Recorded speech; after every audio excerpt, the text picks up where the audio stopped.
May 20th, Sheffield, UK. What up, Fight World? It's your boy Ego, and I'm back with some more boxing. Right now, I'm on ERROL SPENCE Jr. Follow him at ERROL SPENCE Jr. on Twitter, and I'm on his page. Good news, May 20th, it looks like it's going down in Sheffield. Now, Eddie Hearn posted this tweet. I did a video about it yesterday, but just giving you guys an updated video.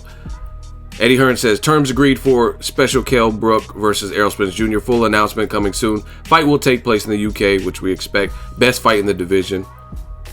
Danny Garcia Thurman's a very good one too, but I mean, I'm not comparing. They're both great fights. I said I was coming for it all in 2017. ERROL SPENCE said, hashtag strap season, hashtag Brook Spence, hashtag man down. And he's saying, strap me up, strap me up. A fan told him, come to the UK for your title fight. He says, not a problem. I'll be back in the ring soon. Hashtag man down. Now, he also posted this. ERROL SPENCE has got to be, let me read this first. ERROL SPENCE says, ready to get this camp officially started. Long, dark road ahead, but gonna be worth it. Hashtag man down. Hashtag and the new. Hashtag Brook Spence. Hashtag Team Truth. And you see him with the Charlo brother and his Texas family. Now, ERROL SPENCE Jr. to me has got to be one of the most patient guys in boxing. Like, I've met him, cool dude, but he's literally one of the most patient because people start getting fidgety. I know other people, if they're in his position, they would be fidgety, you know what I mean? And he's been super patient waiting on this opportunity, and I'm glad that we're getting it. It's a great fight. It is one of the best fights in the division. I also like Keith Thurman, Danny Garcia. That's another fight where somebody's O has to go. This fight, KELL BROOK just lost his last fight, so he no longer has an O, but he's still a terrific fighter. And he gave Golovkin some good work for spots and spots of rounds. I think some of the judges even had him up in their particular fight, right? So I'm looking forward to this fight. Make sure you guys follow me on social media. It's overall a good fight, and it's a fight that I've been requesting and clamoring for. And I know ERROL SPENCE, like I said, he's been very patient, and now he's getting his opportunity, sink or swim. And I know either way he's going to make the most of it in terms of training right, fueling his body with the right nutrition and things like that to put on the best particular performance, whether he wins or loses, right? Now, I gotta address this because some of you guys, some of you maniacs in the comment section are, all of a sudden, you guys are like zombies. You just come out of nowhere. When things are being discussed, I do several videos. I have an updated channel on YouTube, pretty good following, and I made the video. Some people are like, yeah, some humble pie, Ego. It's not humble pie. I got what I've been wanting for boxing and pushing for. I didn't say anything that was wrong or inaccurate, you know what I mean? All I did was give my opinion. And this is the thing, because sometimes I got to take you guys down the trip down memory lane like Nas or Roy Jones Jr. Yeah, I must have forgot. So, for example, here's a video I did 1 month ago, and you guys see the description. KELL BROOK wants big names that are quote unquote worth his while to make 147 pounds, which he struggles to make. That's KELL BROOK. Makes sense for him. This is the video I did January 14th, 2017, 31 days ago, right? And he says names like Pacquiao, Amir Khan, Garcia, or Thurman winner. People kind of are not knowing who ERROL SPENCE Jr. is, claims KELL BROOK, right? And I linked the Fight Hype interview, and you can click on it on that video. So the point being is, people are giving KELL BROOK credit for, it's a tough fight. He could have explored other options, but I do think he was kind of cornered, and it would have looked extremely bad if he didn't fight ERROL SPENCE, which was what I was saying in those videos, right? Ain't shit changed. I feel the same exact way. Again, I did a video 31 days ago, a month ago, 15,000 views, and Brooks said people aren't knowing who ERROL SPENCE Jr. is. Has to be worth my while money-wise to make 147. So clearly, that alone, in the interviews on Fight Hype, which I linked in that particular video, he's showing you that ERROL SPENCE clearly wasn't his first option, right? So you put this together. People aren't knowing who Errol Spence Jr. is. That is a direct pull quote from an interview he did with Fight Hype. Again, I linked in that video, right?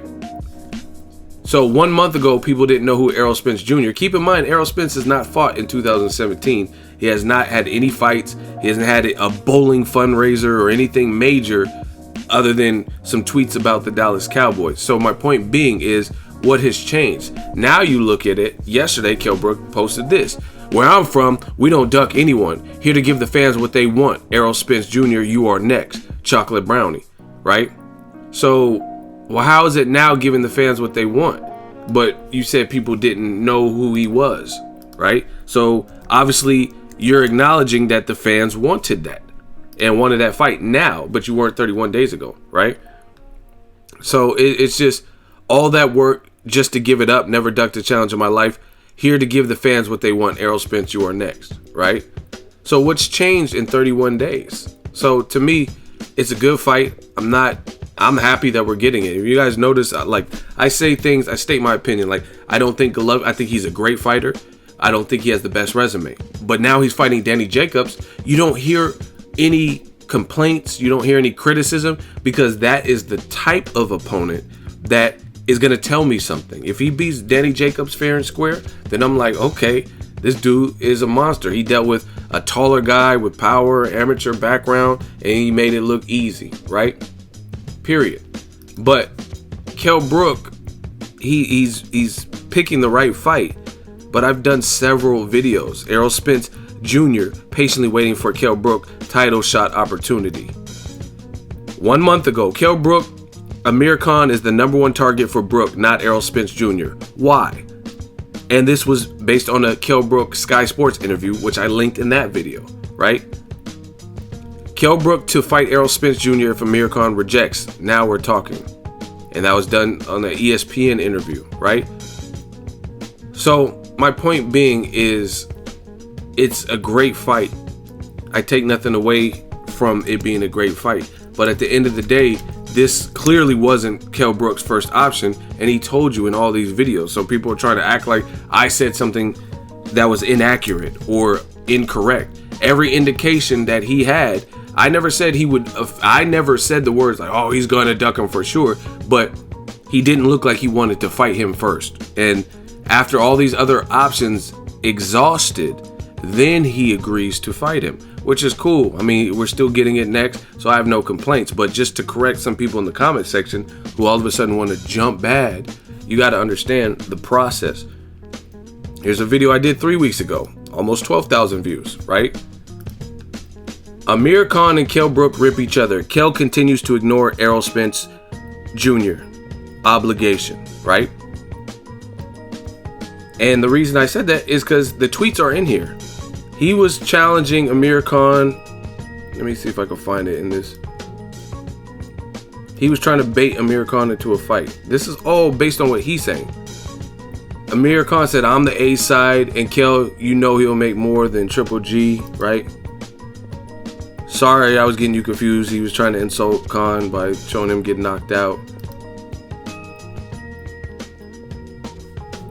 And this is what Amir Khan said. I'm the guy below. Now get the fuck in the queue. Fight your mandatory for $1 million. My offer is too good. Take it or leave it. So, again, January 23rd, 22 days ago, this was the guy he was targeting. And because he couldn't get Pacquiao, Pacquiao's probably fighting Jeff Horn or whatever. It looks like at 154, Canelo, he moved out of the division. He's not even at 54 anymore. That was a fight that he said he would love to have, right? So Canelo's fighting at 164.5. Mayweather's retired, and he seems pretty content. And then all we were hearing from KELL BROOK was, oh, I struggle to make weight. But the thing, like, I'm going to keep saying this. I understand weight struggle. I understand what that entails. But you cannot open the floodgates and say, I'll make 147 for Pacquiao. I'll make 147 for Amir Khan. But then people aren't knowing who Errol Spence Jr. is. So again, some of you guys got to come correct in the comment section. I'm glad we're getting the fight, but KELL BROOK brought all of this pressure on himself, right? Because 13 weeks ago, I'm staying at 147. Why did it take that long, right? You didn't announce it. Why didn't you announce it 13 weeks ago that you were fighting Errol Spence Jr.? Then there would be no pressure. Again, when I'm making videos 22 days ago on the 23rd of January, you're still going at it with Amir Khan, and he's telling you he don't want to fight you next. He says, fight your mandatory. I'm taking the tune-up. And he gave you a ridiculous 70-30 offer or whatever, something that he probably felt you wouldn't take. And if you took, you would be a fool, and he would bank all the money. So, again, that's just to clear the air.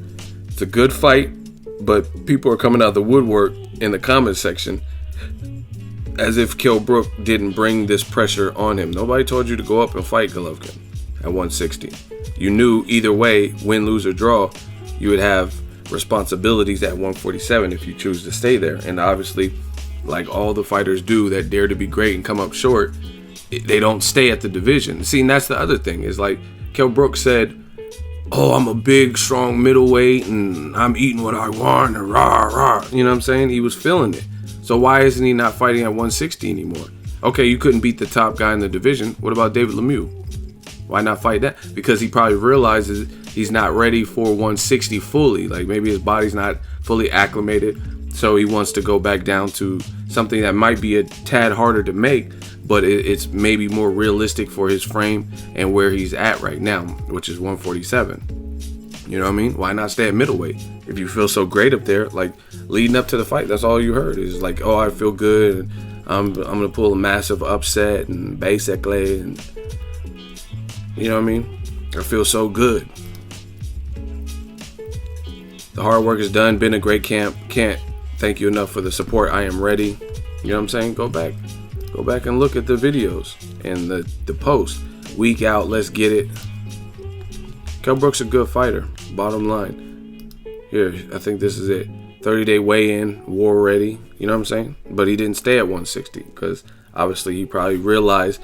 I told you guys from this picture they're not the same size. Look at Golovkin's back versus KELL BROOK.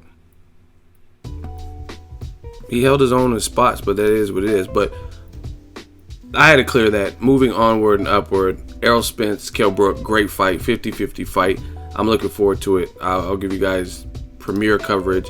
I always support what's great in boxing, but for the people trying to come from my head as if KELL BROOK didn't decide this, it's his. Look, 2 weeks ago, KELL BROOK moving up to 154 or Errol Spence Jr. next. Tough decision. Khan fight off Amir wants 70-30. I've covered this in detail, and you guys can go. It's like timestamps, you know what I mean? Like breadcrumbs. You can go follow this whole saga. And again, if KELL BROOK didn't want any pressure, then he shouldn't have opened the floodgates to 147, and he should have made Errol Spence sound like it was more of a priority instead of like, hey, Pacquiao don't want it, Mayweather's done, Amir Khan doesn't want it, he wants to offer 70-30, he wants a tune-up, this and that. Garcia's fighting Thurman, so you have, that's not going to work because they're fighting next month. You know what I'm saying? So realistically, this is his option, because the only other option is fight anybody else at 147 with no belt because you would get stripped, or move up to 54, and then where's your big money fight? Who are you going to fight? Lara? You're going to get great money for Edeslandi Lara. Is Edeslandi Lara going to travel to the UK for you? You know what I mean? He's the champion at 154. You're not. So, I mean, realistically, to me, KELL BROOK was kind of backed into a corner. I mean, props for actually taking the fight and doing what's right for your career and what's right for boxing. And then the rest, we'll see. We'll see when they fight May 20th. Let me know what you guys think. Drop it in the comment section. Make sure you share the video, like the video as always. Hate, comment, and subscribe. Till next video is Ego signing off.